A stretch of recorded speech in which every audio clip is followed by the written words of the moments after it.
پاکستان کی سیاست جتنی آج کل بحرانوں کے گرداب میں پھنسی ہوئی ہے، پہلے کبھی نہ تھی۔ یہ بحران حکومت اور اپوزیشن دونوں کے پیدا کردہ ہیں۔ حکومت اس وقت عوام اور معاشرے کے لیے بحران پیدا کرنے کا باعث بنتی ہے جب اس کی گورننس ناقص ہوتی ہے، فیصلہ سازی کا عمل سست رفتار ہوتا ہے، یا وہ اہم انتظام سیاسی اور مفاد عامہ کے امور پر فیصلہ کرنے سے قاصر ہوتی ہے۔ فیصلہ ساز چھوٹیے میں سست روی کی تازہ ترین مثال 2 عسکری عہدوں پر تقرری کے مرحلے میں واضح ہوا، جس نے بہت سے سیاسی رہنماؤں اور سیاسی تجزیہ کاروں کو قیاس رائیوں کا موقع فراہم کیا۔ یہ محض پی ٹی آئی کے لیڈر ہی نہیں تھے جنہوں نے متنازع بیانات جاری کیے، کئی وفاقی وزراء اور مسلم لیگ نون کے رہنماؤں نے بھی ایسے بیانات دیے جن سے بے یقینی میں اضافہ ہوا۔ اچھا ہوا کہ وزیر اعظم اور صدر پاکستان نے 24 نومبر 2022 کو یہ معاملہ خوش آئند طریقے سے نمٹا دیا۔ اپوزیشن نے بھی سڑکوں پر احتجاج، سیاسی فیصلے کے لیے اسلام آباد کی طرف لانگ مارچ اور دھرنوں کے ذریعے شہری زندگی کو معطل کرنے جیسے اقدامات سے بحران پیدا کیا۔ ماضی میں بھی سیاسی جماعتوں نے اپنے اپنے جماعتی ایجنڈوں کی تکمیل کے لیے لانگ مارچ کیے اور دھرنے دیے ہیں۔ اب پی ٹی آئی بھی اسی حکمت عملی پر عمل کر رہی ہے۔ آج کل اپنے سیاسی حریفوں کے خلاف ناشائستہ اور غیر مہذب زبان استعمال کر کے اپنے سیاسی مخالفین کے خلاف متنازع بیانات دے کر سیاست میں بے یقینی اور کشیدگی پیدا کی جا رہی ہے۔ اپنے متحارب سیاسی رہنماؤں کے خلاف جارحانہ بیان بازی آج کی پاکستانی سیاست کا عمومی چلن ہے۔ سیاسی رہنما عام آدمی کے مسائل کے حل کے لیے شاید ہی کبھی آپس میں مکالمہ کرتے نظر آئیں، وہ ہر وقت اقتدار کے حصول کی جنگ لڑنے میں مصروف ہیں۔ بحران زدہ سیاست ہی ناقص معاون جمہوریت کا ثبوت ہے۔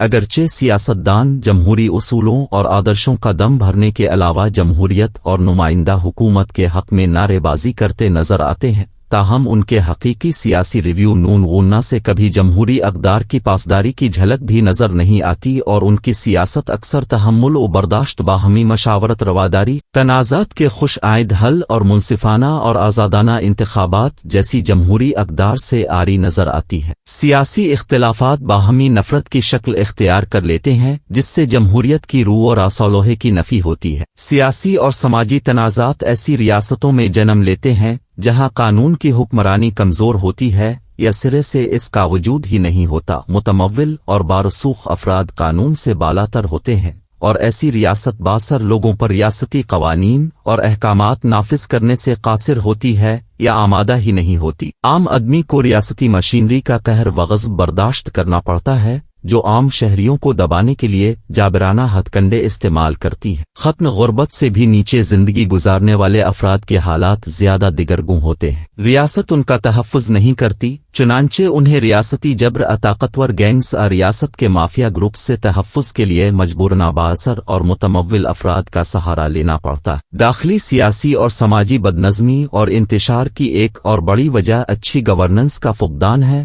اگر حکومت اپنے اقدامات کو یکجا نہیں کر سکتی، ریاستی امور سے مؤثر انداز میں نبردآزمہ ہونے میں ناکام رہتی ہے، تو ایسی سوسائٹی میں امن و امان، حکومتی رنٹ اور استحکام برقرار رکھنے کی صلاحیت شدید متاثر ہوتی ہے۔ ایسی ریاستیں اکثر ایک غیر مؤثر اور ناپائیدار سیاسی اکائی میں بدل جاتی ہیں، یوں وہ اپنے عوام اور سرزمین پر ریاستی کنٹرول برقرار رکھنے سے قاصر ہو جاتی ہیں۔ اگر یہ ریاستیں اپنے شہریوں کو بنیادی خدمات اور ذاتی تحفظ ہی فراہم نہ کر سکیں تو انہیں ناکام ہوتی ہوئی ریاستوں سے تعبیر کیا جاتا ہے۔ حکومت میں پائی جانے والی کرپشن ہمیشہ بری گورننس کو جنم دیتی ہے۔ ریاستی ڈھانچے میں اہم عہدوں پر فائز سرکاری حکام اور سیاسی رہنما اپنے منصب کو ذاتی اور مالی منفعت کے لیے استعمال کرتے ہیں۔ ایسی ریاستوں میں کوئی بھی کام کسی تگڑی سفارش یا رشوت کی ادائیگی کے بغیر نہیں ہو سکتا، جو دراصل کرپشن کی ہی دوسری شکل ہوتی ہے۔ کئی بڑے کاروباری لوگ عملی طور پر سرکاری حکام اور سیاسی رہنماؤں کو رقوم کی مستقل ادائیگی کے ذریعے خرید لیتے ہیں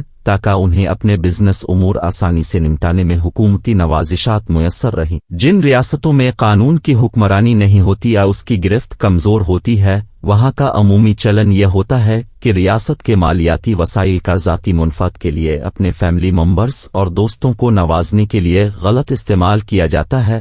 مالی مفادات کے حصول کے لیے سرکاری تعمیراتی پروجیکٹس اور سرکاری محکموں کو اشیاء اور سروسز کی فراہمی کے بڑے بڑے ٹھیکے من پسند افراد کو دیے جاتے ہیں۔ ایسی ریاست تو نونغونا کی ایک اور نمایاں شناخت یہ ہوتی ہے کہ طاقتور بروکرز، ملٹری اور سویلین اشرافیہ اور بڑے کاروباری لوگ جو غیر قانونی ذرائع سے دولت کماتے ہیں، غیر قانونی حربوں کی مدد سے اپنا سرمایہ بیرون ملک رکھتے ہیں، وہ بیرون ملک جائیدادیں خریدتے ہیں یا اپنی دولت غیر ملکی بینکوں میں رکھتے ہیں یا آف شور کمپنیوں کے ذریعے وہاں سرمایہ کاری کرتے ہیں۔ بحرانوں اور کرپشن کے مارے ممالک میں ایک دلچسپ تر واردات یہ بھی ہے کہ بالادست اشرافیہ متمول افراد اور افسر اپنے بیٹوں کو مغربی ممالک میں سیٹل کرا دیتے ہیں، اس طرح انہیں اپنی گوپر کی کمائی وہاں منتقل کرنے کا موقع مل جاتا ہے، اور اگر انہیں کبھی قانونی یا انتظامی مشکلات کا سامنا کرنا پڑ جائے تو انہیں ایک محفوظ ٹھکانہ بھی میسر ہوتا ہے۔ بحران زدہ ممالک میں ایک اور بات بھی دیکھنے کو ملتی ہے،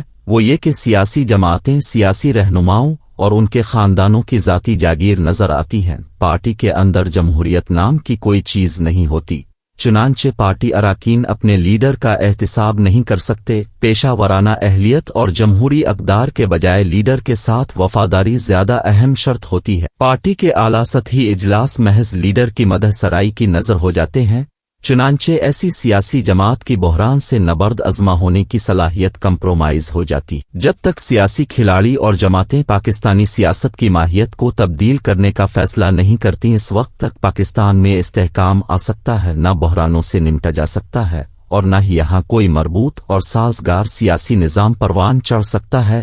ہماری اولین ترجیح یہ ہونی چاہیے کہ روزمرہ سیاسی امور میں جمہوریت کے اصول کی اس کی حقیقی روح کے مطابق پاسداری کی جائے۔ سیاست کو شائستگی اور باہمی احترام کا آئینہ دار ہونا چاہیے، اور ملکی مسائل کے حل میں رواداری اور مکالمے کو بروئے کار لایا جائے۔ مختلف سیاسی جماعتوں میں مسابقتی عمل جاری رہنا چاہیے، مگر قومی اہمیت کے حامل امور پر انہیں مشترکہ اپروچ اپنانے کی ضرورت ہے۔ تعاون پر مبنی رویے سے ہی ملک کے معاشی مسائل سے مؤثر انداز میں نمٹا جا سکتا ہے اور عام آدمی کی فلاح و بہبود پر توجہ دی جا سکتی ہے۔